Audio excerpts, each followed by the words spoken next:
Olá, gente! Começando aqui o Pod Cris Queen, que é aquele espaço onde rainhas, mulheres de muita representatividade, vêm conversar sobre temas que você gosta de conversar. E aí você imagina, né? Mulher conversando sempre rende boa conversa, bom conteúdo e também muita naturalidade, muita espontaneidade que só nós mulheres temos. Nosso tema de hoje são mulheres empreendedoras e para falar sobre isso eu convidei duas queens de mais alto estilo, que é a Vânia e a Grace Kelly. Meninas, que alegria recebê-las aqui, viu? Que satisfação. Alegria nossa, Cris. Muito obrigada pelo convite. Eu que agradeço. Obrigada, também Grace. Estou muito feliz de poder participar hoje aqui no teu podcast. Meninas, obrigada pela lembrança também. Não tem como não lembrar quando nós falamos em mulheres empreendedoras, cada uma por seus motivos, mas aqui nós temos duas grandes empreendedoras. Eu quero começar só para colocar o assunto, porque nesse assunto não nos amarra, porque nós podemos conversar sobre tudo que nós quisermos, mas para nós botarmos na mesa aqui o que é empreender, o que significa para cada uma de vocês uma mulher empreender. Quem começa? Olha, as duas me olharam, né? Vou começar aqui, então. Jogaram no meu colo. Tá. Eu creio que, em primeiro lugar, a palavra empreender hoje é sinônimo de coragem. Porque nós temos que ter coragem para empreender. Né? Como está hoje, como eu estava até comentando no podcast ontem, no programa da rádio, no perfil ontem com a Cris. É coragem, porque as pessoas às vezes têm um sonho e não se preparam, começam, né, achando que vai ser uma coisa e a outra bem diferente, porque tu tem uma série de encargos e para estar hoje em dia no Brasil com portas abertas, tu tem um custo fixo muito alto. Tem os impostos muito altos, né? Além de toda o outro lado, funcionário e várias coisas que tu tem que ter para manter, né? O teu negócio. Precisa ter coragem para começar. Coragem para começar. Então, essa é a primeira palavra que me vem, tá? E depois, o que eu digo como educadora financeira, né? Como consultora para os empresários e os empreendedores, que eles precisam se preparar, que eles precisam conhecer o terreno que eles vão estar pisando. Então, isso requer conhecimento. Quem não tem que buscar da área que quer. Eu quero empreender no ramo da alimentação, digamos. Eu tenho que buscar conhecimento, né? Como é que está a Santa Maria para esse ramo que eu quero empreender?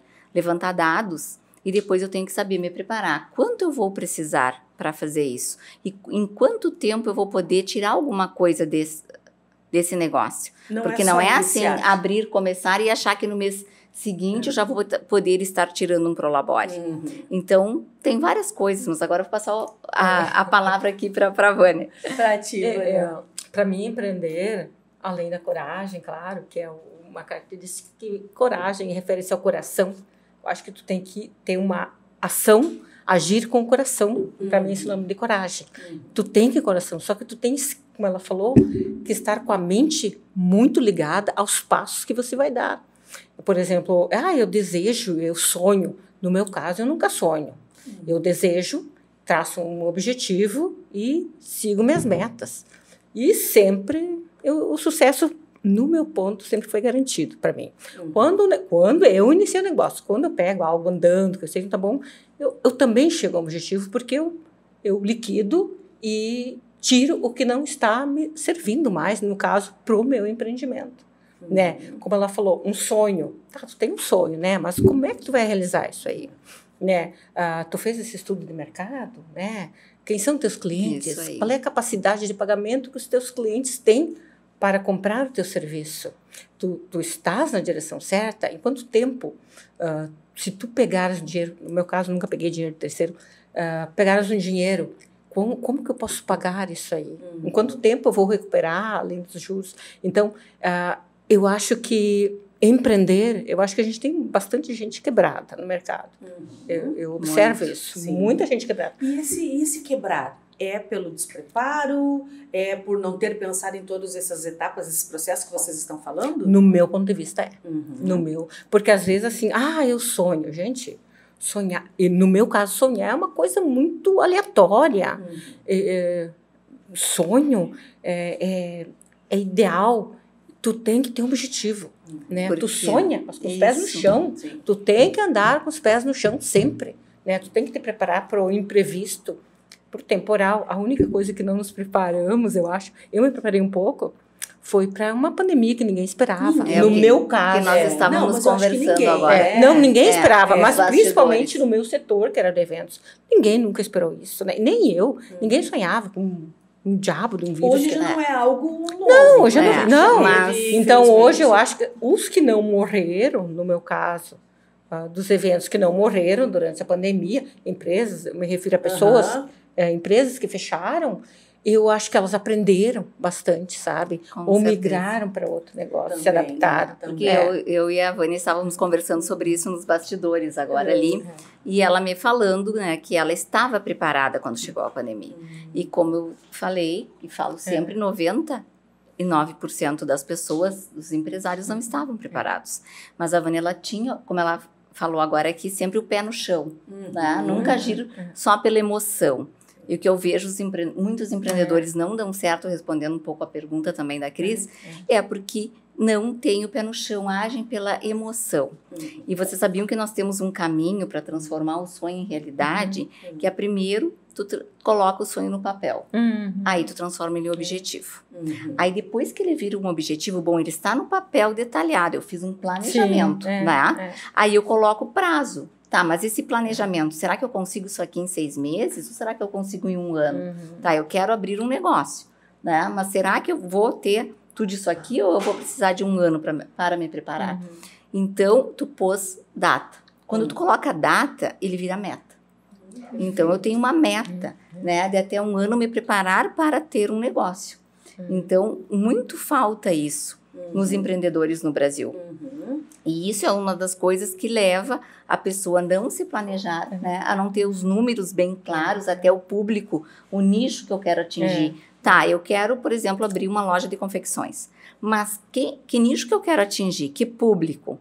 Porque tem vários públicos, né? Agora, só nesse exemplo, tem o público jovem, né? Tem o masculino, o feminino, eu quero um mix, ou tem o infantil. E qual é esse público? Que poder aquisitivo eu quero atingir?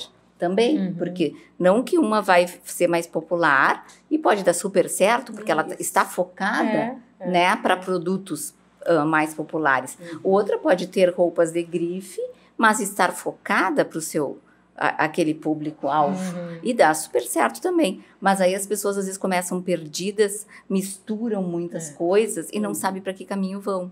Então, a falta de planejamento, né? E quebrar uma empresa não é só a questão financeira, é o envolvimento emocional que a pessoa teve, a frustração e muitas vezes a questão financeira era só a última reserva. E vocês falaram em pandemia, muita gente com a pandemia tomou iniciativas de colocarem os seus negócios até por ou serem do ramo de eventos e terem migrado, como a Vânia falou, ou por dizerem, poxa, eu preciso colocar algo que seja meu. E aí que número enorme que nós tivemos de pessoas que colocaram como tábua de salvação, por ser a única alternativa muitas vezes, e acabaram quebrando. E aí o que se faz quando se quebra, meninas? Aí é um outro conselho de empreendedor também, que eu sempre dá. Tu nunca colocar os ovos no único cesto. Né? Tu tem um negócio, foca nesse negócio, tudo bem, até ele alavancar e dar retorno, tu põe os ovos ali. Mas depois, tu vê uma outra oportunidade, que é uma das coisas que o empreendedor, eu digo empreendedor nato, tem que ter, e eu acho que já nasce com isso. As oportunidades, elas estão passando. Está passando aqui uma oportunidade no negócio, algo que está faltando, algo que eu posso oferecer, ou até mesmo algo que tu não sabe que tu precisa, mas eu posso te oferecer e dizer, Cris, tu não precisa disso, mas se tu tiver, vai ser tão bom. Olha aí, ó. Despertando a vontade. É exatamente. É sempre nesse ponto que eu falo também. O que fazer quando quebrar, né? Nunca desistir. Porque várias pessoas bem-sucedidas hoje, até milionários, deram super certo porque não desistiram, tá? Tentaram a palavra-chave é não desistir. Tentaram 2, 3, 4, 5 vezes, ouviram uns 10 nãos ou mais, mas ele deu certo porque teve uma hora que a porta se abriu e ele entendeu o processo. Porque quando tu tá na caminhada, né, vai ter pedras no caminho, como eu sempre falo. Sim, ou tu desvia da pedra, ou tu passa por cima, ou tu retira ela, dependendo do tamanho. Ou tu constrói alguma coisa com a pedra. Ou tu constrói, exatamente isso. Ótimo. Essa colocação. E aí, o que tu faz? Tu não desiste. Tu vai vendo a maneira melhor. Bom, se eu errei ali atrás, né? Quebrei porque eu errei nisso aqui. Aí eu não medi o fluxo de caixa, eu não tinha um capital de giro, né? Aí quando eu precisava de um capital de giro, eu recorria ao banco. E aí era parcela e mais parcelas para pagar. Isso aí eu via muito no banco, quando eu fui gerente, né? Também de empresas no banco. Então, tu via muitas situações assim. As pessoas não têm, porque, o meu faturamento é X e eu gasto todo X. Não. Né? É impossível. Mas existe muito. Não, a gente sabe. Sim. Agora, falando em ramo de eventos, com a pandemia, as pessoas pararam de fazer evento por motivo de força maior, né? No contexto que a gente só via perdas, mortes. Foi um período que a gente até tem dificuldade de lembrar. E era proibido fazer também. Proibido também. A ainda que não fosse, quando até começou a voltar gradativo, ainda tinha alguns eventos as pessoas de máscara. Né? Fazia uma maquiagem e ela colocava uma máscara. No caso de evento, exatamente, que foi um dos pontos onde teve proibição, como tantos outros. Quais os planos B, assim, na caminhada que tu teve? Tu tinha, então, uma reserva, não chegou a te afetar, mas o que tu viu no ramo de eventos, as pessoas migrando de negócio? Porque migrar de negócio não é fácil também, muitas vezes. Tu está confortável em uma área e, de repente, tu tem que migrar. Tu chegou a perceber isso no teu contexto, Vânia? Eu percebi, assim, porque eu fui muito convidada para, vamos abrir tal coisa. Eu digo, não. Porque tudo exige essa visão que tu tem que analisar, fazer esse estudo para ver se vai dar certo. Por exemplo, na pandemia, os imóveis, eu vi que foram vendidos em termos assim absurdos, e imóveis, artigos para casa, porque as pessoas ficavam mais em casa. Exatamente. Só que aí todo o pessoal começou assim, agora vamos abrir uma loja de imóveis. De calma, gente, isso aí é momentâneo. Essa febre vai passar e tu vai sair do teu ramo e tu vai ficar sem dinheiro de novo. Como eu tinha reserva, então eu me preparei. E plano B, tipo assim, eu nunca tenho plano B. Porque eu sempre faço o plano A para dar certo. Olha só! Eu tenho uma certeza do meu negócio, sabe? Porque eu estudo, eu trabalho para ele e eu preservo ele. Então, o plano B para mim não é opção. Não é opção. Eu faço um plano para dar certo, sempre, né? Se ele não dá certo, eu fecho e faço outro. Mas não um plano B daquele negócio. Do mesmo negócio. Não do mesmo negócio. E entender que esse negócio chegou ao fim é algo difícil? É algo difícil. É difícil, né? Tu entender... Não sei, a Vânia, agora eu comecei, né? Não, pra mim não é difícil. Pra mim é um pouco difícil, mas é uma dor necessária. Sabe? Porque entre tu ter um sonho e ver o teu dinheiro ir embora, eu prefiro ficar com o meu dinheiro e mandar o sonho embora. Isso, praticidade. Né? Exatamente. Mas assim, como ela estava falando, eu acho difícil porque eu vi muito isso, né? Sim, e as pessoas elas são resistentes, tá? Não, aí, por exemplo, tem pessoas até na consultoria, olha, a loja não dá mais, vamos pegar um exemplo da loja, qualquer segmento. Ela está dando prejuízo, já faz 1 ano, já faz 2 anos, está tirando de uma reserva ou de outro negócio para poder sustentar essa loja. Ela não está mais se pagando, né? Então, vão fechar e as pessoas resistem. Elas resistem. Sabe? Sim. Então, por exemplo, tem uma pessoa que eu já tinha falado há muito tempo, que a loja não estava. E ela demorou mais uns 2 anos para tomar a decisão. Então, tem pessoas que são mais práticas. Ok, não deu, vamos resolver isso, tá? Como a Vânia, né? Ótimo, porque aí tu termina o problema mais rápido. Sim. Mas agora tem pessoas que demoram um tempo, porque se apegam, porque ficam no emocional, porque não sabem como dizer para a família, para os amigos que não deu certo, né? E o teu trabalho de consultoria, Grace, já que falamos de pandemia, durante o processo da pandemia, onde muitas realidades, inclusive de pessoas que tinham uma situação financeira confortável e de repente se viram, né, passando por momentos até inéditos nas suas vidas, tu como consultora, tu foi muito requisitada a tua consultoria durante esse período de pandemia? Porque assim, quando começou a pandemia em 2020, eu ainda estava no banco.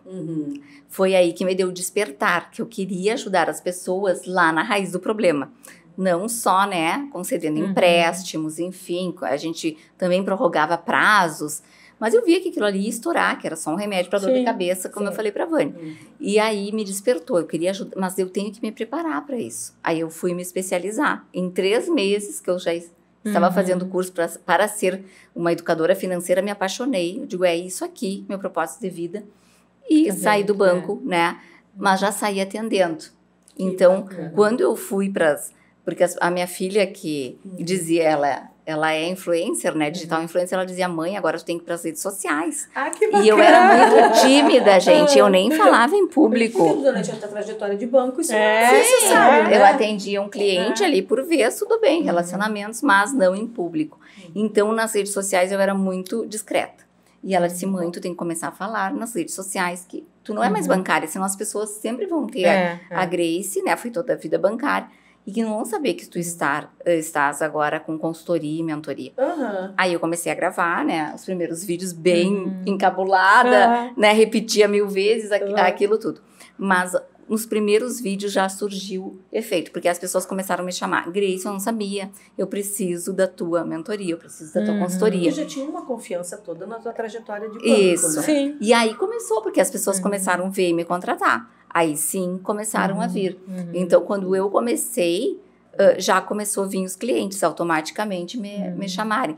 E claro que o que aconteceu na pandemia despertou neles a necessidade maior de estarem preparados. E aquelas pessoas que viviam e vivem hoje, muitas ainda no automático, né? Eu chamo de ciclo vicioso, mas é a corrida dos ratos. Trabalhar para pagar conta, trabalhar para pagar conta. E aí elas cansam. E aí quando elas cansam, elas me chamam. Tá? Tipo, não Grace, deu mais. Eu não aguento mais, vem me ajudar, sabe? Agora, tem aquela frase que uns choram, outros vendem lenços, né? Tu viu, tu teve, a Vânia tem esse empreendedorismo que ela conceitua como nato, e realmente pelas falas dela isso parece, mas tu viu que tu leu uma oportunidade na pandemia? Sim, com certeza. Em vez de chorar, tu vendeu lenço? É isso aí, com certeza. Como a Vânia falou, e eu creio muito nisso, e eu digo isso sempre para os meus mentorados, né, que eles não podem deixar a oportunidade passar. E a oportunidade, gente, a gente não vê só com os olhos, a gente vê com a mente. Ah, sim. Tu começa a analisar a oportunidade e às vezes não dá a olhos vistos para todo mundo, mas tu, pela tua experiência, né, tu olha para aquilo e vê uma oportunidade. Então, né, como o eFink Kids que eu trouxe agora para Santa Maria, que é uma educação financeira para as escolas. E hoje até eu estava lá na prefeitura conversando com o vice-prefeito sobre isso, uma oportunidade maravilhosa, não só para escolas particulares, mas públicas. Mas quando me foi oferecido isso, material didático, eu treinar os professores, entrar nas escolas, eu digo, eu posso, que o meu propósito é transformar vidas através da educação financeira. Mas agora com o eFink Kids eu posso alcançar muito mais vidas. Né? Nossa! Então, eu vi uma oportunidade e até nós estávamos no Rio de Janeiro, eu e meu marido, numa imersão, num curso de educação financeira lá. Foi na metade do ano e a gente não foi para isso. Mas a gente viu a oportunidade, resolvemos marcar para saber mais e analisamos e vamos pegar essa oportunidade, vamos abraçar essa oportunidade. Então, eu acho que a gente sempre tem que ter esse olhar, sabe? Onde que está a oportunidade, né? Que eu posso, o que vem de encontro também aos meus valores. Sim. Porque eu também vejo muito isso, sabe? Tu vai ter propósitos bem definidos na tua vida quando tu sabe bem os teus valores, né? Então, olha, é uma oportunidade que vem ao encontro dos meus valores. Por que eu vou deixar passar? Agora, isso que a Grace falou agora, Vânia, é sobre educação financeira para crianças. Então, obviamente, a Grace já tem definida a importância, a necessidade disso. E aí eu queria trazer esse assunto para nós conversarmos agora. Tu tem um empreendedorismo nato, mas muitas pessoas não têm nem empreendedorismo e nem noção de como gerir as suas vidas financeiras. Nós temos casos aí de pessoas que ganharam muito dinheiro, artistas, jogadores de futebol, ou já vinham de famílias com todo um patrimônio e quando chega a vez delas administrarem, colocam tudo a perder por não saberem. E aí eu queria que a gente conversasse um pouquinho sobre isso, sobre qual pode ser o resultado que a gente vai ter lá na frente se nós ensinarmos desde criança, que é a proposta do eFink Kids, ensinarmos lá desde crianças a importância, os valores da educação financeira. Qual a diferença que isso pode fazer na vida da pessoa? Eu acho, se eu não me engano, em Singapura já existe, né? E em Singapura existe educação financeira desde a pré-escola. né? Então, a criança já sabe gerir o seu dinheiro, né? Nossa, isso é maravilhoso. Eu acho, em termos de Brasil, vou falar falando da nossa sociedade, né? Eu acho que ela é muito diversa, né? Tanto em classes sociais, culturais. Sim. Eu acho muito difícil. Nós temos muito assistencialismo, que eu acho que a pessoa precisa de uma assistência, tá? Mas se tu der uma coisa, um dinheiro ali para ela vai se acomodar. Ela não vai nem pegar aquele dinheiro ali. Olha, eu vou pegar desse dinheiro que eu ganho, é um exemplo, do salário maternidade, o auxílio, e vou guardar, fazer a reserva. Falo sempre com reserva. Fazer uma reserva, porque daqui a 10 meses, se eu guardar 10%, daqui a um ano eu vou ter 10% desse valor, e assim, consequentemente, eu posso reinvestir. Né? E eu acho que tudo na educação. Eu acho que tu vai fazer um grande trabalho, assim, tentar nas escolas, né? Começando lá desde Começando cedo. lá. Mas a nossa massa cultural, eu acho, é muito difícil. É muito difícil. Porque a gente não teve, né? Não Cris? teve, assim, o país em geral. Né? A maioria não teve uma educação financeira. Eu não tive uma educação financeira, né? Então, por várias vezes também, eu mesmo sendo bancário, meu marido também, a gente tomava um caminho errado, né? Porque a gente... era muito trabalho, muita cobrança, muitas metas, e aí tu tinha aquilo, porque eu mereço, então eu vou lá. Sim, né? Muitos influencers fazem isso. Isso, porque eu mereço, então eu vou lá e vou gastar naquilo, tá? Trocar o meu carro. Se você não gastar, você vai morrer, não vai levar. Isso. Eu uso muito isso. E aí a eu pessoa vai uso gastando. muito a frase quando me dizem, eu vou viver bem hoje, porque amanhã pode não chegar. Exatamente. Então eu sempre falo, o amanhã chega, gente, e chega rápido. E pode chegar pior. Né? E o amanhã chega pior. Então, sempre eu falo isso, né? Porque, por exemplo, quem não se prepara para amanhã? O amanhã a gente vai precisar, nós somos mulheres jovens aqui, né? Mas quando chegar em mais idade, nós vamos precisar, talvez, uma fisioterapia, nós vamos precisar tomar mais remédios, nós vamos precisar de mais assistência médica. E eu vou estar preparada para pagar isso. O meu plano de saúde vai ficar mais caro. O plano de saúde fica mais caro. Claro, então, tem várias coisas. E eu vou querer desfrutar mais da vida e trabalhar menos. Né? Pelo menos eu, não sei vocês. Eu quero tirar o pé do acelerador e desfrutar mais, viajar mais, que eu adoro viajar. Curtir mais a vida. Curtir mais a vida. Mas se eu não tiver feito reservas no momento que eu estou nativa, e isso para qualquer classe, como é que vai ficar a tua vida na aposentadoria? Tu vai ter que baixar de nível.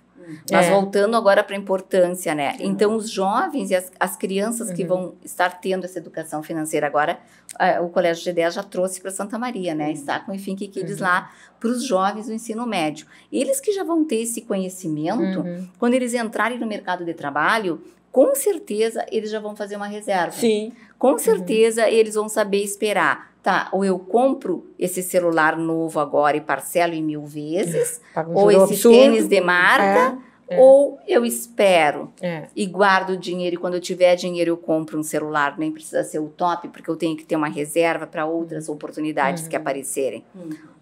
Então, esses tempos eu soube de uma menina que ela nem tinha muita condição, uma classe média, família, mas ela guardava.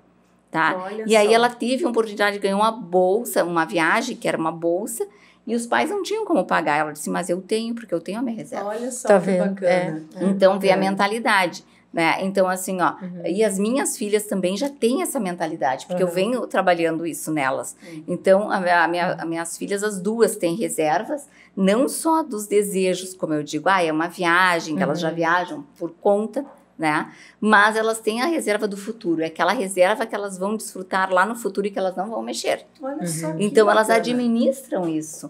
E todos os jovens têm que administrar. Não importa se eu começar no mercado de trabalho, como eu falo, eu vou ganhar um aprendiz, tá? Às vezes eu começo ganhando R$500, às vezes 1.000. Mas para quem não ganhava nada, então pega esses 1.000 e guarda 100.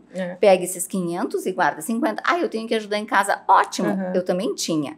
Quando eu comecei a trabalhar com 18 anos no banco. Então, tu ajuda em casa uma parcela, outra parcela tu compra alguma coisa para ti e outra parcela tu guarda. Se era 500 para quem ganhava 0, já é 500. Se é 1.000 para quem ganhava 0, não importa o valor. Né? Mas se tu te preparar desde o começo, e esses jovens, eles têm tantas oportunidades que vão aparecer na vida deles, mas se eles estiverem endividados, não vão poder porque aproveitar. eu sei, porque o banco, quando eles começam no mercado de trabalho, ou entram numa faculdade, o banco já dá a conta universitária, já dá um limite, já dá um cartão de crédito, e ele, às vezes, acha que aquele dinheiro é dele, né? Ou, não, o dinheiro não é meu, então eu vou gastar. E aí, porque não teve uma educação financeira. E aí, só que vem juros, né? Começa a virar a bola de neve aquela. E aí, depois, ele, às vezes, tem uma oportunidade, né? De viajar, ou de um emprego melhor, mas é em outra cidade, e ele não tem condição nenhuma de se mexer. E aí, ele fica, como a gente falou, né? Que o acomodado agora não voa, como aqueles falou. E foi um tema que eu usei na minha palestra em São Paulo. Ouse, né? Sonhar e voar. Mas tu tem que estar preparado, gente. Tu tem que estar preparado para quando acontecer as oportunidades na tua vida. Senão, tu vai ficar preso numa gaiola. E não só as oportunidades, mas vem uma doença, vem um problema, um acidente, muitas vezes a pessoa não tem como pagar. Só que a gente vive um país, a Vânia falou logo no início, de desigualdades, né? Então, nós temos aí vários tipos de profissões, vários níveis intelectuais, vários níveis sociais, de várias formas. Muitas vezes a pessoa até que é a que recebe essa política assistencialista, aquilo é o que ela tem para comer, né, para botar por isso na que eu mesa. digo, como é que ela vai tirar, né? Tirar para guardar. Às vezes ela usa tudo e poderia usar muito mais, nem tem. Então, como é importante, e aí é o trabalho da educação, acho que dessa forma que a educação seria é a educação que vai transformar a gente. Como essa menina que está porque aí o jovem vai para casa, a mãe dele recebe Bolsa Família, mas ele na escola, se ele tem uma educação financeira,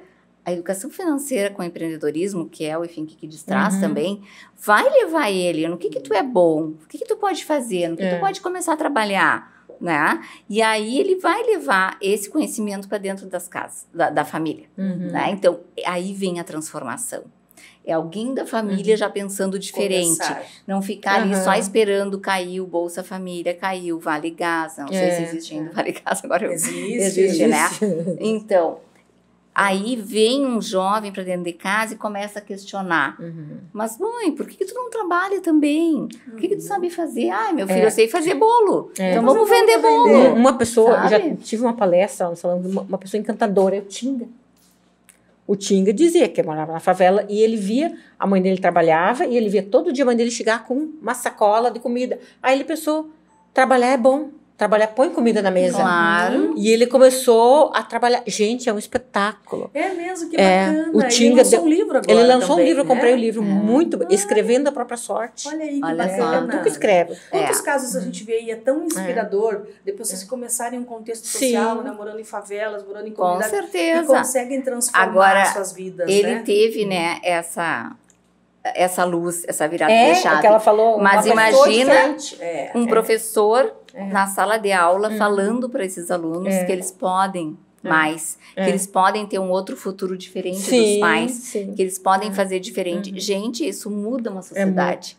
Entendeu? Mas romper ciclos é algo muito difícil, né? Eu conversava ontem com uma enfermeira que é coordenadora do Fórum de Proteção à Mulher, Violência Doméstica contra a Mulher.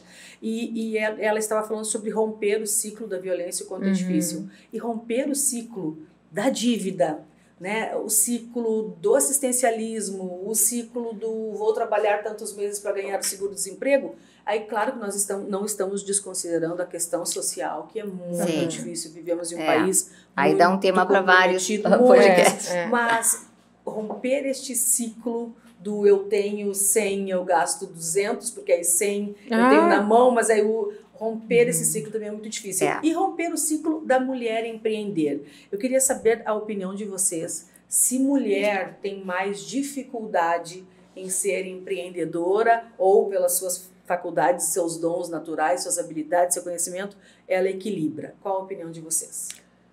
No meu ponto de vista, particularmente, eu nunca me distingui como mulher ou homem.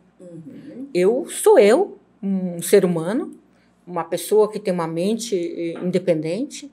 Eu vou atrás das coisas que eu quero. Nunca questionei assim, eu sou mulher, eu posso fazer isso. Não.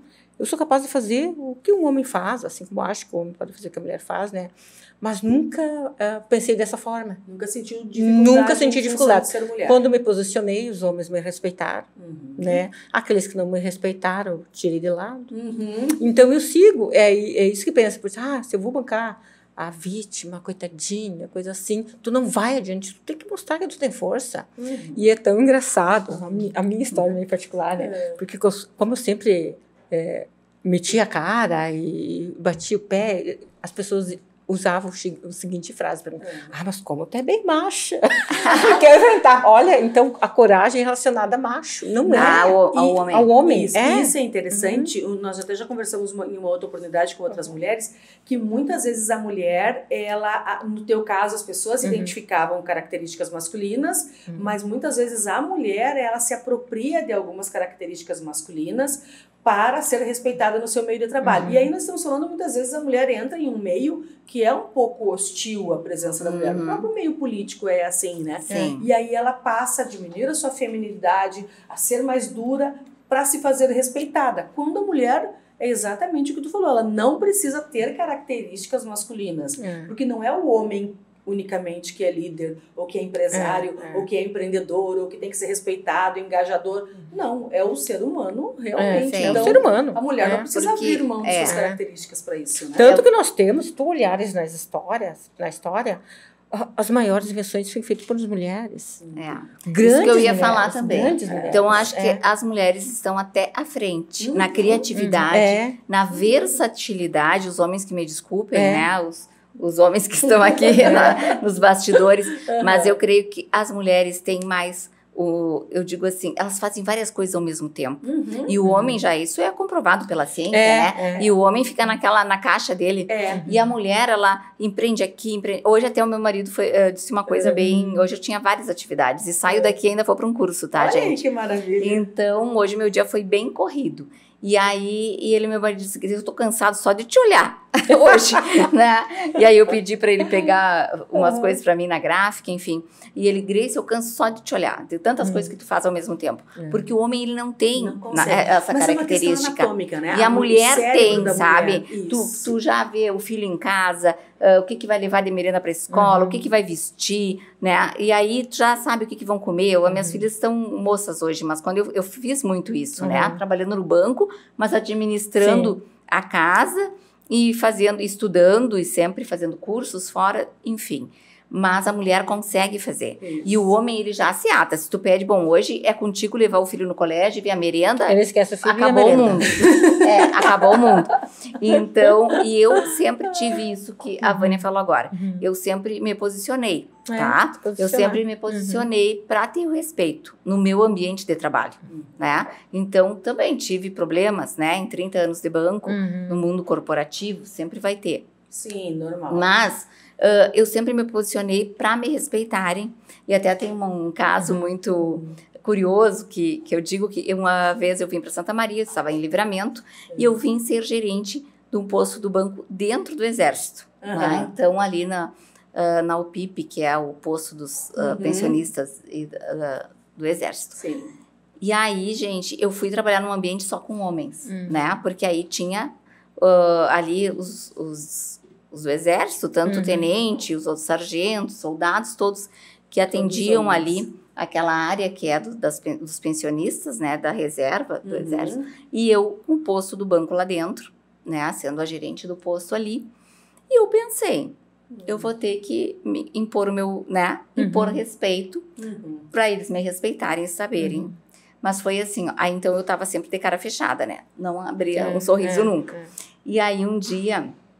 Só que foi indo e o relacionamento foi sendo muito bom, sabe? Porque foi uma grande família ali. Então, tinha a festa deles, me convidavam, né? Aniversário de filhos, eu ia, né? Então, eu fiquei... fazia um churrasco, eu ia com a minha família.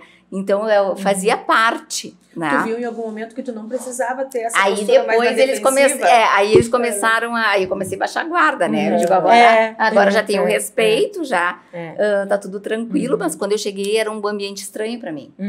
E aí eu era a única mulher, então eu ficava. E aí foi que depois eles disseram, não, mas a senhora era muito séria. A senhora, a gente tinha até medo de chegar para falar. Mas foi a maneira que eu vi. Eu digo, eu vou usar isso e, no fim, vi que foi tudo bem tranquilo e tinha o respeito e teve amizade, no fim. Mas, assim, eles, depois de uma hora, né, mas a senhora era muito séria, a gente tinha medo da senhora. Foi bem engraçado, Agora, sabe? vocês acham que a mulher, né, por exemplo, tu estava em um ambiente que tinha mais homens, achou que precisava ficar na defensiva até para ser respeitada. A Vânia trabalhando no ramo de eventos, é um ramo que nós temos, acho que um número igual de mulheres e homens. Igual.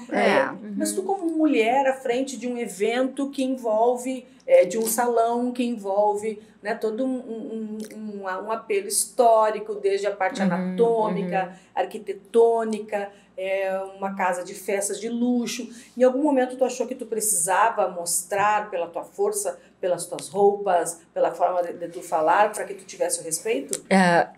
Talvez pelas minhas roupas. O cliente que contratava, não. Mas, por incrível que pareça, o desrespeito, ou a tentativa, veio de pessoas no nível cultural inferior ao meu e de posicionamento hierárquico também.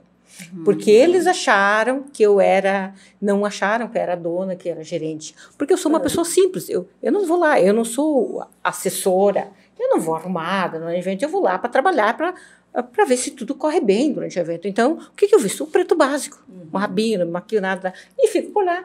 Então, as pessoas, agora todo mundo já sabe que eu sou dona, né? Mas antes, aí eles não, principalmente garçom, eu tive que tirar. Aí eu usei o meu poder, a minha autoridade de comando lá dentro. Olha, eu vou te convidar para se retirar do recinto. Mas tu sentia que eles não te respeitavam? Não, faltaram com respeito até. Aí mas eu achei que a senhora era zeladora, por exemplo. Eu disse, eu sou zeladora, mas eu também sou dona. Eu não sabia que a senhora era dona. Então, tu piorou a situação, meu amigo. Se tu me desrespeitou porque achou que eu não fosse dona, tu ia desrespeitar uma colega de trabalho teu. Exato. Aí eu tirei, claro, agora eu tô com a cara em tudo, então todo mundo já sabe que eu sou dona, né? Mas no início ali teve isso aí, sabe? Eu achei que tu era... Eu vim aqui, achei que tu era jardineira, eu cavocando no meu jardim, na minha grama lá. E não importa se fosse. E se fosse... Aí eu vim pedir um orçamento, como é que eu faço? Vamos lá que eu lhe dou um orçamento. Aí eu entrei lá dentro.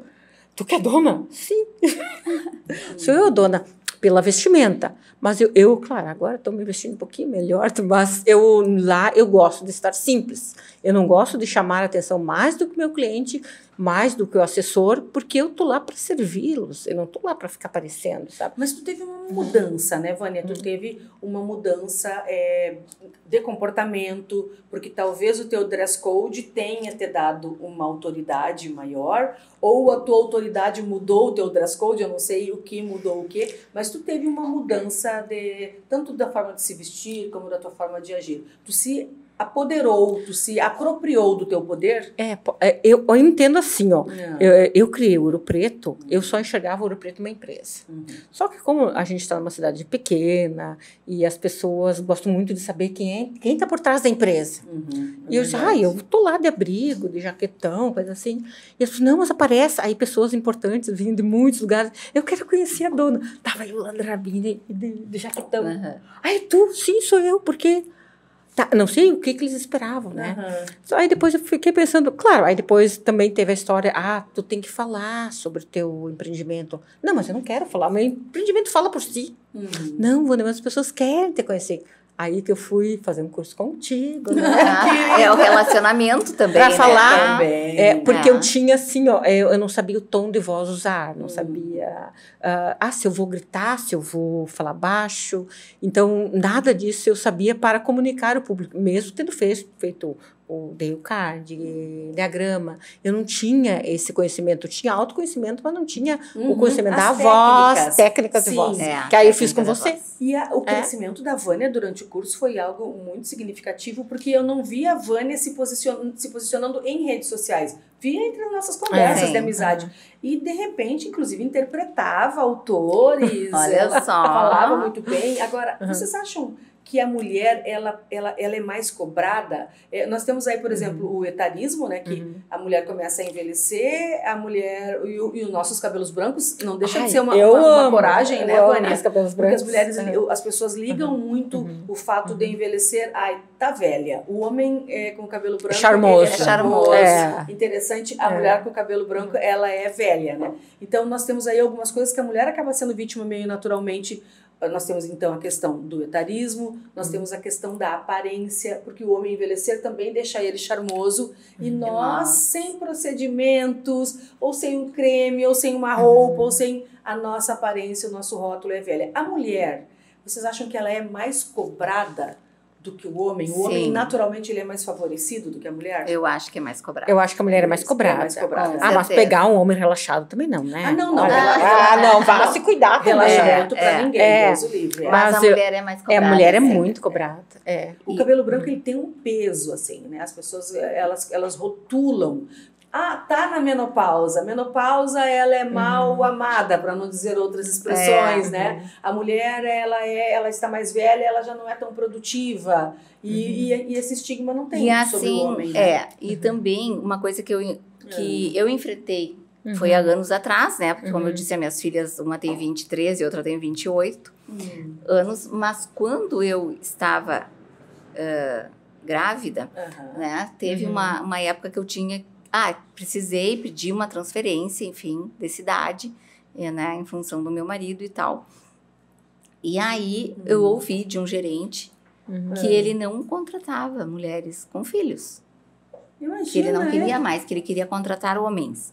Então, assim, ó... Que absurdo! É um absurdo, mas acontece. Acontece, com certeza. E assim, ó, como eu ouvi isso há 20 e tantos anos atrás, tem pessoas que hoje ainda ouvem. Né? Então, ainda, por mais que a gente tenha vencido várias barreiras, ainda se tem muito. A mulher muito. Eu não quero contratar alguém que vai ficar de licença maternidade, entendeu? Então, eu contrato o homem que ele não vai entrar em licença maternidade. Mas tem uma empresa recente que colocou, e aí o funcionário conseguiu gravar essa conversa e denunciou, onde a pessoa disse, olha, a gente gostou muito da tua entrevista, teu currículo também é ótimo, mas a tua aparência não dá para trabalhar aqui, só se for em bastidor, em parte burocrática. E aí a funcionária já na intenção de instigar para saber o motivo, chega um determinado momento que a pessoa fala que é porque ela era gorda. Então, como é que nós podemos segregar as pessoas por aparência física, ou por ser mulher e ter filho, que aí vai ter que faltar, ou por ser velha, ou por ser gorda, ou por ser gay, ou seja, por qual for o motivo, né? Por mais que a humanidade caminhe, a gente ainda vê algumas coisas. Ainda vê. Tu vê muita coisa. Ainda vê muitas coisas, né? Porque outra coisa que pensam também, não todas as empresas, mas alguns, né? Administradores, gestores, enfim, que eles pensam também em relação à mulher. Não só a mulher com filhos pequenos, né? Geralmente a criança adoece, quem é que leva no médico? A mãe. Né? O pai dificilmente vai sair para... Hoje em dia está mudando isso também. Muitos pais estão sendo bem presentes, né? Em tudo. Mas geralmente é a mulher que pede, né? Para sair, para levar no médico, para... vou precisar porque tem uma festinha no colégio. O homem... Para ele é mais tranquilo. Mas aí que importante que e que bom que os novos relacionamentos estão sendo assim, de que os direitos e os deveres são absolutamente iguais. Né? Tem homens que falam assim, hoje eu te ajudei, eu desci o lixo, hoje eu te ajudei, eu levantei de madrugada. Não é ajuda. Gente, né? Fazendo tua obrigação. Obrigação do casal. Sabe que eu trabalhava em uma rádio lá em Belém do Pará, que era uma rádio... Tu morou lá também. Sim, olha só. E morei em vários estados do Brasil. E eu trabalhava numa rádio que era da Globo, de lá, da emissora da Globo. E tinha o coordenador da rádio, ele era um carioca extremamente machista. Eu não era nem um pouco interessante para ele, porque eu era mais velha e era casada, e ele adorava as menininhas de 16, 17, 18, então ele já não gostava de mim por ser uma mulher casada mais velha.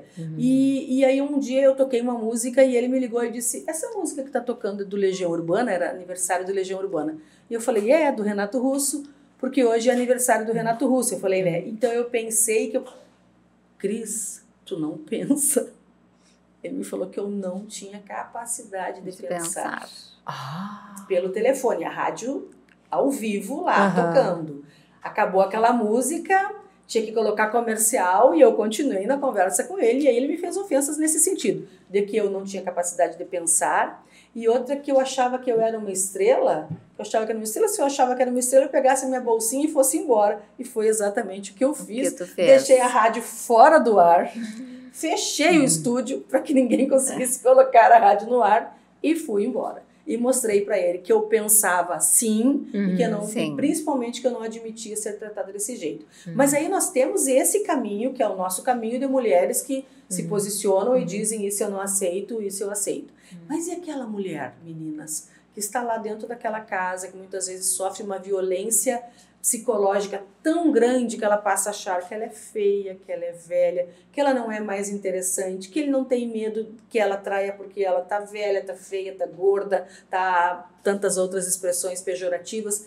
E essa mulher, o que vocês, mulheres que têm representatividade, que têm um posicionamento empresarial como mulheres, o que vocês podem dizer para essas mulheres que estão nos assistindo, nos escutando? Por incrível que pareça, eu sempre associo essa violência doméstica à necessidade financeira dessa mulher que fica. Né? Ela depende, a maioria das vezes é isso. Eu hoje estava falando contigo. Ontem na rádio. Ontem nós falamos isso. A maioria, mas agora, quando estava voltando dos Estados Unidos, eu estava falando com uma advogada no avião. E ela é de Porto Alegre e falou que ela trata desses casos em Porto Alegre de violência contra a mulher. E nós comentamos exatamente isso, dependência financeira. Só que ela disse, mas não é. Porque tinha uma juíza, ela atendia uma juíza. E a juíza não conseguia sair daquele relacionamento abusivo. E tu vê, ela tinha poder, tinha conhecimento, tinha tudo. E não conseguia. Era uma violência eu não sei. É uma violência emocional. Um relacionamento tóxico, que a pessoa não consegue se desprender, como se estivesse se afogando e não consegue. Ou como tu dizes, acha que não vai, tá velha, não vai trair. E aí a pessoa fica, se eu sair, eu não vou conseguir ninguém. Tem medo de ficar sozinha. Aí entram outras questões que eu não saberia responder. Porque tem várias questões. Tem várias. Gurias, eu vejo que tem várias questões, né? O meio que foi criada, as coisas que ouvia dos pais também influenciam, né? Aí a pessoa vai ficando com uma baixa autoestima, que não acredita mais em si.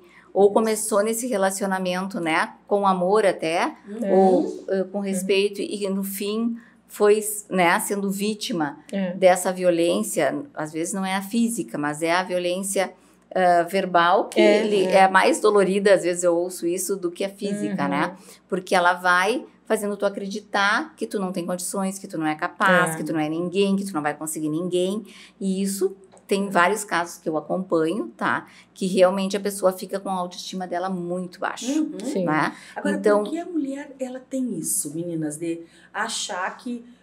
Eu acabo construindo uma colcha de retalhos com todas as pessoas que eu converso. Então, um psicólogo, que é o Murilo, nos dizia que muitas vezes, que existe um estudo sobre isso, a mulher do alcoólatra, especialmente do dependente, de forma geral, especialmente do alcoólatra, ela acha que a culpa dele beber é dela. Muitas vezes é isso que elas pensam, e né? Aí a culpa porque ele me maltrata é minha. Né? Mas eu não devia ter falado isso desencadeou, mas ele só bebe quando ele fica chateado no trabalho e a mulher acaba... O filho não toma caminhos que não são bons e ela pensa... Mas eu deveria ter... mas isso tudo vem de um histórico também, Cris. Um histórico cultural e um histórico dela, tá?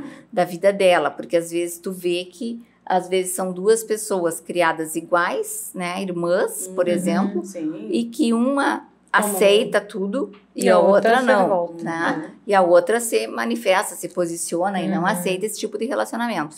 Então, acho que vem muito uma coisa da pessoa se deixar levar por isso também. E outra coisa, a pessoa que é manipulada, que eu digo uma manipulação assim também, a pessoa faz uma lavagem cerebral na pessoa e ela acaba acreditando naquilo como verdade para a vida dela, né? Claro que aí a gente não é especialista aqui dessa área. Mas o que, agora retomando a tua pergunta, o que a gente teria para dizer para essas mulheres, né? Que elas têm que, primeiro, fazerem uma viagem interna, como eu falo. Até uma vez eu escrevi sobre isso. Quem eu sou? Tá? Eu sempre digo, né? A primeira coisa que porque eu me perdi também uma vez, que não era esse caso, mas me perdi quem eu realmente era, o que eu queria da minha profissão. Era autoconhecimento, quer dizer, autoconhecimento. Então, assim, primeiro tu tem que fazer uma viagem para dentro de ti. Quem tu é? O que tu queres? Porque eu queria uma coisa nos meus 20 anos.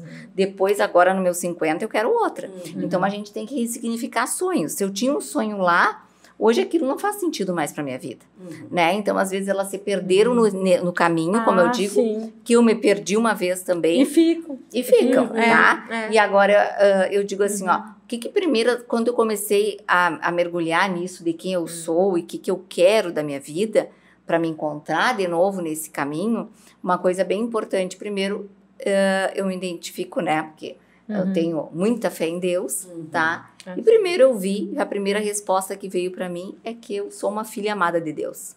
E a partir daí vieram as outras respostas, tá? Porque eu sou uma filha amada de Deus, então Ele me ama incondicionalmente.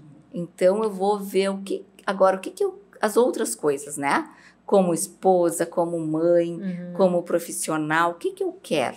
Aí tu definir, isso aqui não me serve mais, isso aqui eu não quero para minha vida, né? E escolher as coisas que eu quero, que nem a Vânia falou no início, pessoas que desrespeitaram, ela tirou fora.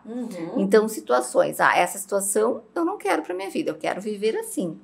Eu quero ter liberdade de escolhas, foi uma coisa que ficou bem claro para mim. Eu queria ter liberdade de escolhas, e para ter liberdade de escolhas, uma que eu tenho que me posicionar e eu tenho que estar preparada.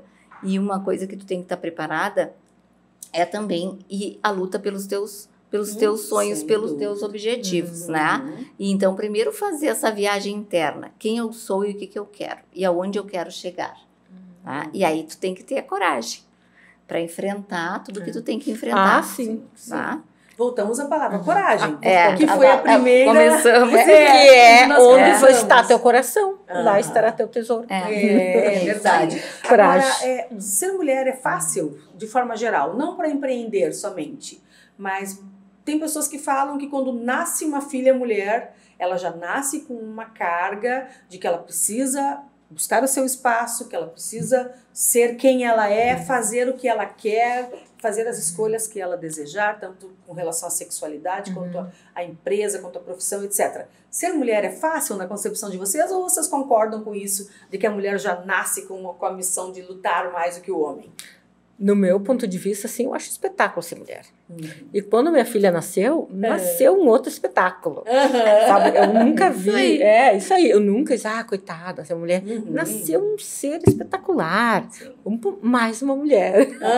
Que eu gosto. Isso aí. Eu também acho, Cris. Eu me realizo como mulher, né? E como mãe também, eu tenho 2 filhas. E eu digo, eu nasci para ser mãe de meninas, né? Mãe de mulheres. Então, eu vejo também, me orgulho muito de quem as minhas filhas né, se tornaram. Minha filha também. E eu vejo assim, ó, claro, tu vai ver assim, ó, na nossa sociedade ainda é mais fácil, né? Para elas, né? Se posicionarem. Nós temos mães com conhecimento que dão um caminho, né? Sim, dão a gente norte, orienta. A gente orienta, tiveram toda uma orientação em todas as áreas, né? Então, tudo que a gente errou lá, a gente procura, eu sempre procuro trazer para elas não cometerem os erros que eu cometi, né? Mas elas vão cometer Hoje, os delas, claro, vão cometer os delas, isso aí. É normal. A terapia me ajuda muito também, né, Gris? Tu não pode, né, ser aquela galinha que abraça. Na verdade, a gente não consegue. Não consegue. A gente tem a ilusão de que consegue, mas eles são seres autônomos, né?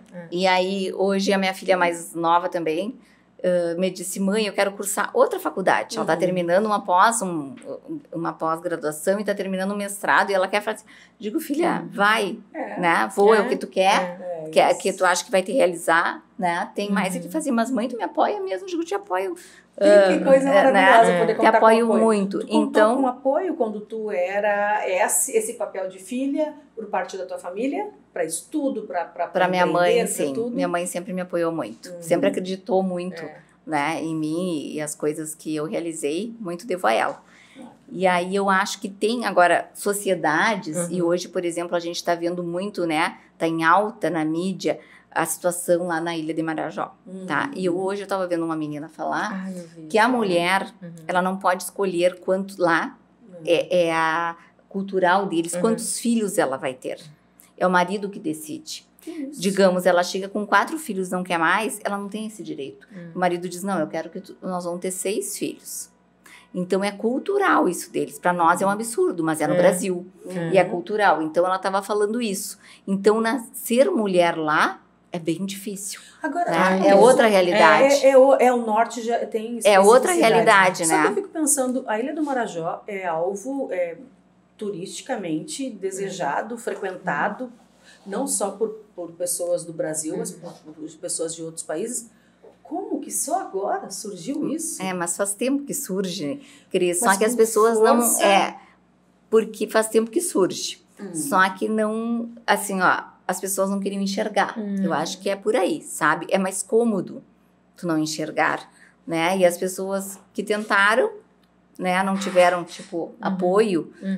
E até agora, um repórter desses que é reconhecido, eu não me lembro o nome dele agora, mas internacionalmente, que ele vai, até disseram, até em Gaza ele entrou. Acho que é o Roberto Cabrini. Isso. E chegou lá e não deixaram ele entrar.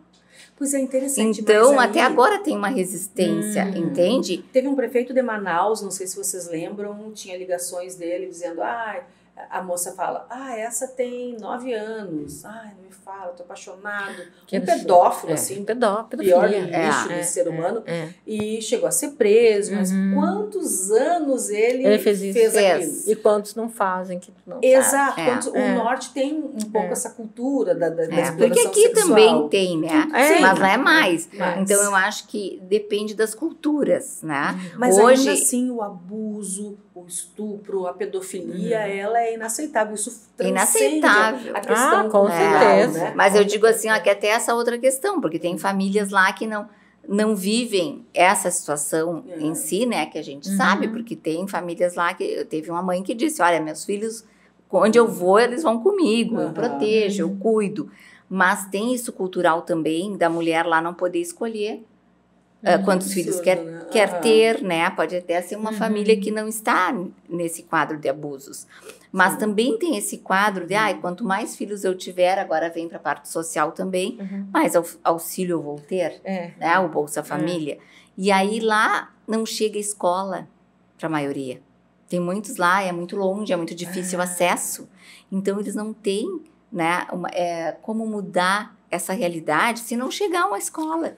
Se não chegar uma assistência. Não, sem dúvida, mas tu não acha que a gente vive um mundo globalizado, onde se tem acesso às informações?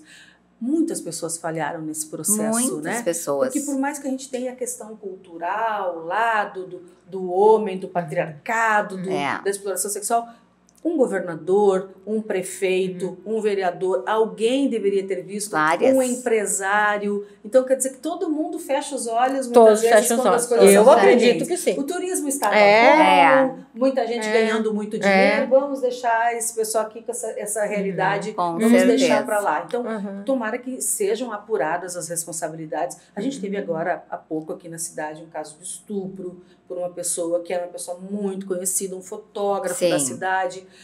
Ou seja, infelizmente a mulher, ela é vítima. Temos o caso do Daniel Alves lá naquele estupro também, que felizmente pegou uma legislação mais rígida, mas a mulher ainda é muito vítima vulnerável.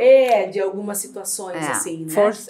Aí eu acho que entra a parte física, no caso de uma violência física, né? A mulher precisa se blindar, né? Maternidade, né? A Grace falou de maternidade, citou as filhas. A Vânia tem uma filha e um filho, agora tem aí 2 netinhos. Como é a maternidade para vocês?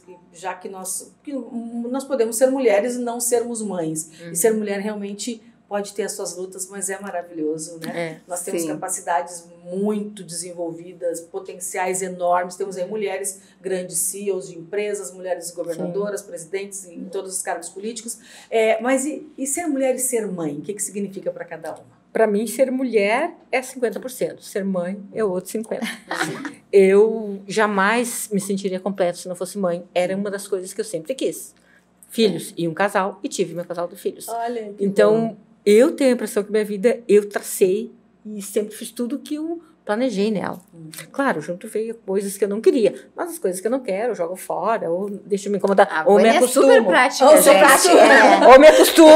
Aquilo que a gente não pode mudar, a gente torna amigo super prática, e segue em frente, né? Mas para mim, ser mãe, eu acho que não existe um dom maior. Eu acho que é um privilégio, eu acho que Deus nos beneficiou com esse privilégio.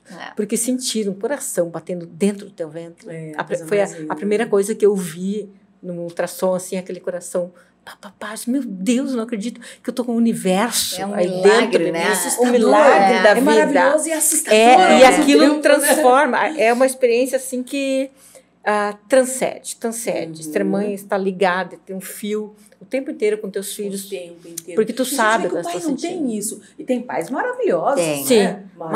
Mas é um privilégio de mãe. É diferente a nossa diferente. E ela transcende ao útero, né? O amor de mãe transcende um outro útero. Quem tu diz é meu filho, o amor e a ligação. A conexão é extremamente diferente. E saber que eles se tornaram grandes pessoas é melhor ainda. Né? Dizem, né, que a gente sabe que a gente fez bem feito quando tu vê os teus filhos serem bem-sucedidos, né? Aí tu tem aquela prova, deu certo. Então, eu também. Eu digo que eu nasci. Tem mulheres que não são mães e tudo bem, né? Mas eu nasci para ser mãe, porque eu sempre quis também, com a Vânia, ser mãe, né? E sou mãe da Maria Júlia e da Maria Isabel. E, assim, me realizei como mãe. A parte foi tudo. Eu creio que sempre eu me entreguei, sabe, para fazer. Mexiam na escola, até tinha uma colega de banco minha que mexia. A Grace é a super mãe, sabe? Porque eu queria fazer, mesmo eu sendo falha, eu sei que eu dei o meu melhor para elas. A gente dá o melhor. Então, mesmo tendo as minhas falhas, porque a gente erra, né? Não, a gente é falha. Mas normal, eu sei que eu dei o meu melhor. É E claro que aí, como eu falei aquela hora, né, que a gente não pode cercar de tudo e proteger tudo. Então, hoje eu entendo que as escolhas delas, né, podem ser diferentes das minhas e eu respeito, né, porque é um outro ser humano, ela não vai ter a vida que eu tive, porque a vida que eu tive, cada uma tem essa individualidade. Claro. Tem a tua história. Tem a tua história, né? Então, assim, elas têm as escolhas delas, mas o nosso relacionamento mãe e filha é maravilhoso. Elas sabem que sempre eu vou estar ali, né, para elas, e eu sei que também, né, se eu precisar, elas vão estar ali. É a mesma coisa, digo eu. Então, é muito bom, e eu não fui mãe de menino, mas Deus sabe, né? Era para mim ser mãe de 2 meninas. Até o médico, quando viu no ultrassom, disse pro meu marido, porque ele achou que o meu marido queria um menino. Mas a gente não tinha preferência. Aí, quando ele disse, olha, mas é bom, 2 meninas, o mesmo quarto, os mesmos roupas, né?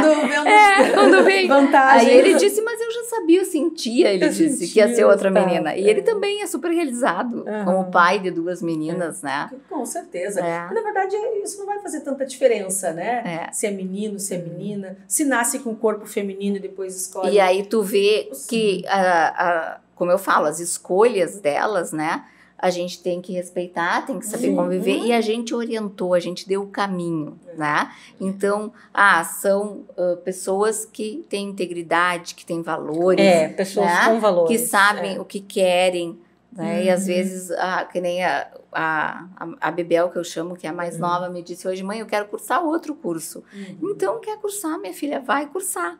Né? Tem essa oportunidade que às vezes lá atrás, por mais que eu tivesse o apoio da minha mãe, eu vim de uma família humilde, então eu não tinha oportunidade de cursar 2 faculdades, eu cursei uma, né, graças a Deus, mas eu não tinha certas oportunidades que depois eu tinha que trabalhar. E hoje tudo é mais fácil. E hoje também, tudo é muito mais fácil. O acesso à informação, o acesso a tudo. Porque antigamente, na minha época, a gente não tinha internet, não tinha computador. Sim, né? Então, tu tinha que estar presencial dentro de uma sala de aula o tempo inteiro, né? Hoje em dia, tu pode ter mais maleável, as coisas mais fáceis. Eu lia muitas revistas e se me perdi, eu me achava em uma biblioteca. Sempre lendo. Olha só. Sempre lendo. E a educação, ela é libertadora, né? A educação, nossa. Ela é capaz de mudar as realidades. A educação, eu acho que o melhor e maior investimento que tu fazes é em educação. E sempre será em educação. Sempre será. Né? Sempre A será. capacidade de transformar pessoas, sejamos homens, mulheres, sejamos o que escolhermos, mas a capacidade de nos tornarmos alguém. Essa oportunidade, por exemplo, que nós estamos de falar aqui, porque somos mulheres diferentes, mulheres que trazem conteúdos, histórias, trajetórias diferentes.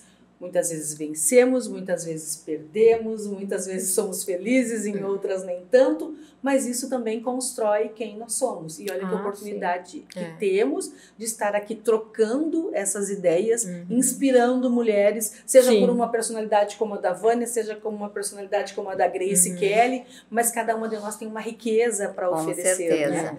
Meninas, e quais os planos, os projetos de vocês agora para 2024? O meu, para este ano, estou lançando, hoje lançamos, né? O Ouro Preto Te Leva. Como é que vai ser? Vai ser sorteado para os contratos fechados neste ano, 2024, uma viagem para Nova York em dezembro, com o direito acompanhante.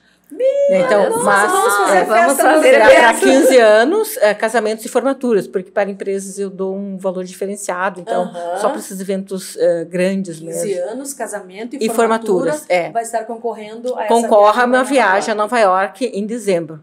Né? Gente, finalizar o ano em Nova York pode no Natal, ou pode depois, se quiser também. 2025 também. Pode ir em 2025, exatamente. Para quem for casar lá em 2025, por exemplo, ele pode até, as noivas, fazer o book delas, porque nós fizemos uma parceria com uma fotógrafa lá de Nova York também. Então, ela vai estar lá esperando, um fototurismo, ela vai fazer todo o fototour com o ganhador, né? Fotografar. Claro, se a pessoa tem um fotógrafo que ela goste, que daqui quiser levar, pode levar, né? Mas tem sem problema. Mas nós já temos esse contato lá, que é uma jornalista brasileira. Que fantástico, Vânia, parabéns. Eu queria saber o contato dessa jornalista brasileira. Que foi a minha fotógrafa agora. A Vânia tem uma foto muito emblemática que é atravessando na faixa de pedestre. Em Paris? Em Paris. Ela está muito elegante atravessando. A foto é de lado, assim, pegando a caminhada. Eu amei, É uma foto assim. Aquela foto foi quando eu comecei com o negócio dos vestuários, das roupas. Então eu disse, olha, como eu já ia para lá mesmo, vamos então vestir a camiseta. Contratei uma fotógrafa que só fotografa a moda em Paris. E passei uma manhã com ela lá. Mas era uma coisa que não era do meu habitual, sabe? Se tornou, querida. Eu comecei a me gostar. Claro. E olha que importante, autoestima é muito importante, seja em qual fase da vida, sempre é tempo da gente desenvolver, melhorar a nossa autoestima. E na verdade, sim, eu nunca tive problema. Eu era daquele jeito simples, sempre me pedia. Mas eu era feliz, não sentia dor. Todas as pessoas que me amavam do jeito que eu era. Claro. Então, só que depois eu vi que eu podia ficar um pouquinho melhor. Aí amam mais ainda. Amam mais ainda. Tu, Grace, quais são os teus planos agora para 2024? Então, tenho vários planos. Então, tem o eFink Kids, que está aí, né? Que é essa educação financeira para as escolas, tá? Temos vários projetos de abrirem mais escolas, né? Em Santa Maria e região. As palestras nas escolas para os diretores, coordenadores e para os pais, tá? Para eles saberem a importância, né, da educação financeira na vida dos alunos e na vida deles também. Com certeza. Vamos ter a viagem para os Estados Unidos, que aí vou estar em Orlando palestrando, já estou me preparando para esse momento. Isso. E é um dos planos. E tem a nossa nova empresa, que é a Health Money. E a Health Money vem para também transformar a realidade das empresas, tá? De Santa Maria e do Brasil. Essa específica para empresas. Isso, essa específica para a empresa. Então, a gente faz toda a parte financeira da empresa e a gestão. Então, tem uma plataforma para isso, né? Tem as pessoas que vão estar no operacional da empresa e eu vou fazer a gestão do negócio. Então, para o empresário, para o empreendedor, para quem é da médicos, enfim, porque eles têm o tempo para gerirem o seu negócio e não se preocuparem com os números, né? Nós vamos nos preocupar com essa parte, que é uma parte primordial e que muitos não param porque não tem tempo, né? Ou porque não tem o entendimento e vão deixando para lá. E isso é primordial para uma empresa ser bem sucedida, para uma empresa crescer, né? Nossa, ter, prosperar. E eu quero fazer o convite, né? Para, não sei quando é que vai ao ar também o podcast aqui. Em 2 dias nós já estamos com esse conteúdo. Coisa boa, então dá tempo de fazer o convite. Dá tempo. Tá? Então a Healthy Money vem para isso. E esse ano a gente vai, né, estar mais presente nas empresas em Santa Maria, em todo o Brasil, porque ela é uma empresa que as duas proprietárias da empresa, eu sou franqueada, moro nos Estados Unidos. Então agora a gente vai ter uma reunião em maio lá também e vamos fazer vários negócios para as nossas empresas terem uma outra realidade aqui no Brasil. Olha quantas coisas grandiosas, maravilhosas, organizadas por mulheres, o quanto é satisfatório nós vemos mulheres. Antigamente, a expectativa de vida também era muito diferente, as pessoas viviam muito menos e chegavam uma fase da vida, tipo 40 anos. Vou me aposentar e ficar em casa. Eu até pensava isso uma época, Ingrid. Eu pensava. Hoje a nossa expectativa de vida está em 83 anos, então nós nessa média dos 50 aqui temos mais um 30. monte de coisa para fazer na pela vida, frente. Vocês são exemplo disso. Meninas, e eu quero fazer o convite. O convite. Vou fazer uma palestra, um evento no Hotel Itaimbé, terça-feira, dia 5, às 19 horas. Eu espero todos vocês lá para decifrarmos o Código da Riqueza. O Código da Riqueza. Vocês já decifraram de vocês? Não, então vamos lá para decifrar. Vamos na palestra. Eu sei que eu tenho, mas eu ainda não vou decifrar. Então, vamos decifrar. Já está bom, já está começando. Já está começando. O código já está em mim, né? Só falta achar onde. Aí me sigam nas redes, né? A Cris passa aí para vocês. Isso, se vocês quiserem para poderem adquirir o convite. De qualquer forma, a gente pode colocar também nos caracteres, mas se quiser dizer o teu Instagram. Grace Kelly, educadora financeira. Tá. E tu, Vaninha? Vânia Steckel. Vânia.Steckel. Vânia.Steckel, Steckel com CK. CK, isso. Vaninha, muito obrigada. Eu que agradeço por ter compartilhado o teu aprendizado, por ter compartilhado a tua força, a tua objetividade. Alguns dizem que esta mulher é fria, eu digo que esta mulher é objetiva. Isso! Muito obrigada, Grace, com toda a tua doçura, ao mesmo tempo a tua força, a tua técnica, ensinando pessoas aí a transformar vidas. E isso é maravilhoso. Então foi um grande privilégio estar com essas queens aqui maravilhosas. Vamos ter outras tantas versões, só que agora a base de espumante. Isso aí. E outra coisa, eu gostei muito do nome Queen. Queen, tu gostou, Queen né, é a rainha é para todos. Né? A rainha não é uma mulher, é para homem. A rainha é sobre todos. Exato. Né? E nós temos que nos somos rainhas. Apropriar disso. Não aceitar nada menos do que sermos tratadas como bem, rainhas, né? Em todas as esferas. No trabalho, na vida familiar, sermos tratadas bem. E assim como todos os seres humanos precisam e merecem. Obrigada, maravilhosa. Adorei. Obrigada. Gente, Pod Cris Queen fica por aqui com essas rainhas maravilhosas. Nós teremos novas edições. Vamos dar tchau lá, meninas. Tchau, gente.